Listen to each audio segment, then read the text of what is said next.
একটি জঙ্গলে খুব ভালো একজোড়া টুনা ও টুনি বাস করত। তার বাসার উপরেই থাকতো একটা টুনা পাখি।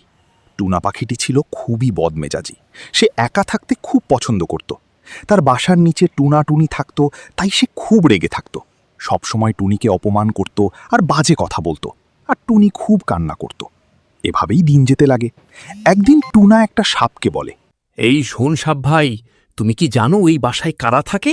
এখানে 2টা টুনাটুনি থাকে। শুনেছি ওরা নাকি সাপের ডিম খায়। কি সাংঘাতিক কথা! যদি ভালো চাও তবে তোমার বিষের কেরামতি দেখাও। এসব শুনে বুকা সাপ মনে মনে ভাবল, কি আবার কেমন পাখি? এতদিন জানতাম সাপে খায় পাখির ডিম, আর এখন শুনছি পাখি খায় সাপের ডিম। না না, এমন হলে তো আমার ডিমও খেয়ে ফেলবে। তখন আমি কিভাবে বাচ্চাদের বাঁচাবো? তার চেয়ে ভালো আমি ওদের মেরে ফেলি। এই বলে সাপটি টুনির ঘরে যায় আর টুনির খাবারে বিষ দেয়।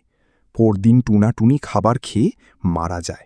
তারা আনন্দ করে দিন কাটাচ্ছিল, আর এদিকে টুনির রেখে যাওয়া ডিম থেকে ছানা সব কিছু শুনে সে এক ভয়ানক রাক্ষস পাখিতে পরিণত হয়, তার মা বাবার হত্যার বদলা নিতে।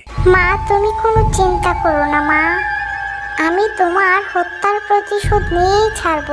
দেখো, আমি ফিরে এসেছি মা।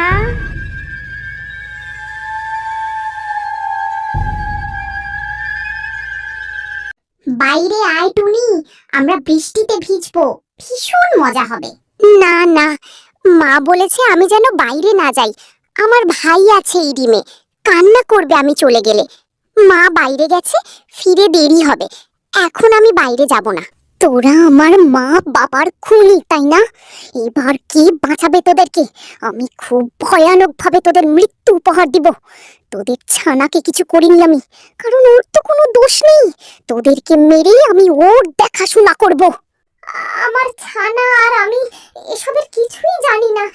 আমাদেরকে তুমি মেরো না, আমরা আজই এই জঙ্গল ছেড়ে চলে যাব। দয়া করো টুনি। না না, আমি তোমাদের মারব না। আমি মা বাবার খুনিকে মারব। ওই নাগিনীকে এখন মরতে হবে। টুনি এদেরকে ছেড়ে দিয়ে চলে গেল নাগিনীর কাছে, এবং তাকেও পুড়িয়ে মারল তার চোখের আগুন দিয়ে।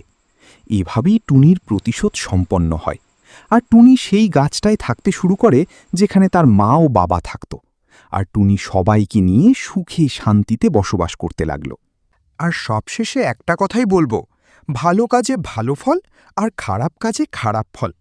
বন্ধুরা, আমাদের এই ছোট্ট গল্পটি ভালো লাগলে একটা লাইক, কমেন্ট, সাবস্ক্রাইব করতে ভুলবে না। আল্লাহ হাফেজ।